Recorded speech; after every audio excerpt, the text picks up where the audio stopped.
ટકાવારી ચાલુ હતી. ટકાવારીની અંદર થોડા અલગ પ્રકારના દાખલા. રવિએ 700 ગુણની પરીક્ષામાંથી 406 ગુણ મેળવ્યા હોય તો કેટલા ટકા ગુણ મેળવ્યા કહેવાય. એના કુલ માર્ક કેટલા છે? 700. 700 ગુણમાંથી મેળવેલ ગુણ 406. તો આપણને ખબર છે કે ટકાવારી કેટલા શોધવાની? 100. તો 100 ગુણમાંથી મેળવેલ ગુણ કેટલા? હવે આ આપણું સૂત્ર રહી ગયું. હવે આપણે મૂકી દેવાનું એનું પદ 406 ગુણ્યા 100 ભાગ્યા 700. 700 700 ઉડી ગયા. હવે 406 ને 7 વડે ભાગ ચલાવવાનો છે. આપણે 406 ભાગ્યા 7. 7 તારીખ 7 પંચા 35, 8 42, 7 પંચા 35, 5 6 70 49 56. એટલે જવાબ કેટલો આવશે આપણો? 58%. એને કેટલા ગુણ મેળવ્યા? 58% ગુણ પ્રાપ્ત કર્યા.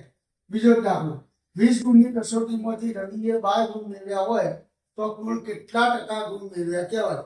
એની કસોટી કેટલા ગુણની હતી? 20 ગુણની. એમાંથી એને 20 ગુણમાંથી મેળવેલ ગુણ કેટલા છે? 12. તો આપણે ટકાવારી શોધવા માટે 100 વડે, તો 100 ગુણમાંથી મેળવેલ ગુણ બરાબર કેટલા? તો શું કરવાનું? 100 ગુણ્યા 12 ભાગ્યા 20. હવે આ 100 ઉડી જાય. 6 દુ 12 ઉડી ગયા. જવાબ કેટલો આવ્યો? 60%. એને કુલ કેટલા ગુણ મેળવ્યા હશે? 60% ગુણ મેળવ્યા હશે. ત્રીજો દાખલો. પ્રાકૃતિક સંખ્યાઓ 1 થી 20 સુધીમાં અવિભાજ્ય સંખ્યાઓ કેટલા ટકા છે? જો એક નવો પ્રકારનો દાખલો આવે આની અંદર ટકાવારી શોધવાની સાથે સાથે આપણને અવિભાજ્ય સંખ્યા એટલે શું એ પણ ખ્યાલ હોવો જોઈએ. તો આપણને ખ્યાલ હોવો જોઈએ કે 1 થી 20 સુધી અવિભાજ્ય સંખ્યા કઈ કઈ છે? તો અવિભાજ્ય એટલે કે જેને ભાગી ન શકાય તેવી.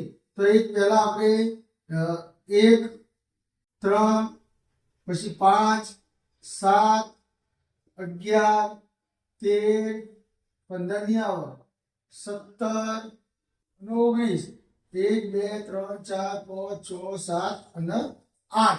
કુલ કેટલી સંખ્યાઓ? અવિભાજ્ય સંખ્યાઓ 8. કેટલી અવિભાજ્ય સંખ્યાઓ? 8. હવે શું હોય? 1 થી 20 સુધીમાં અવિભાજ્ય સંખ્યાઓ કેટલા ટકા થાય? તો 20 સુધી સંખ્યામાં અવિભાજ્ય સંખ્યા બરાબર કેટલી? 8. તો 100 એ કેટલી? આપણે ટકાવારી 100 એ શોધવાની. એટલે આપણે 8 ગુણ્યા 100 આગળ કાપવાનું. આ બાજુ જે સંખ્યા હોય ઉપર આવે ના નીચેની સંખ્યા ઉપર આવે ભાગ્યા 20. આ એક શૂન્ય જતા રહ્યા. 4 દુ 8 બરાબર 40. કેટલા ટકા આવે? 40%. કેટલા ટકા આવે? 40%.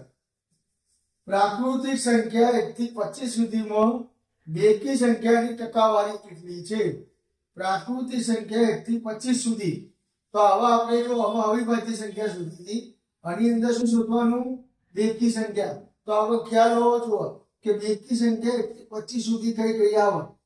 તો પહેલા 2 4 6 8 10 12 14 16 18 20 22 અને 24.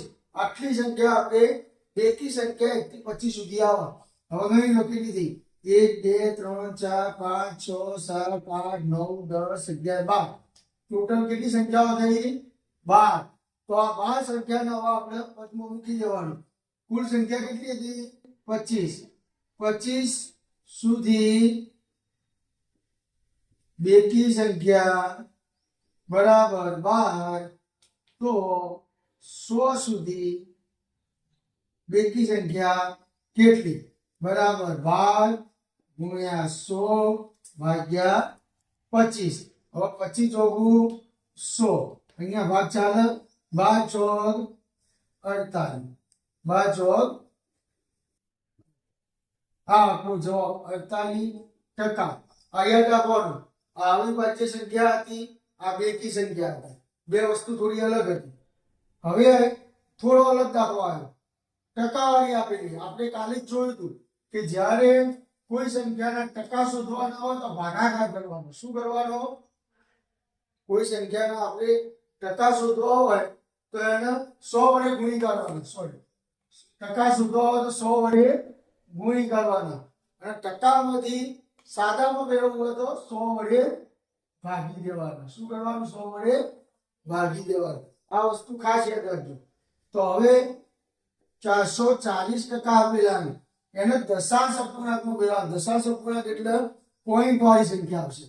હવે 440 ભાગ્યા 100 કરી દો એટલે આપણો જવાબ મળી જાય. અહીંયા કેટલા શૂન્ય 2, તો પાછળ બે સંખ્યા હોવી જોઈએ. 4.40 આ આપણો જવાબ થઈ ગયો. જો આવા જ દાખલા આપણે ખાસ જોતા રહેવાના. ઓકે.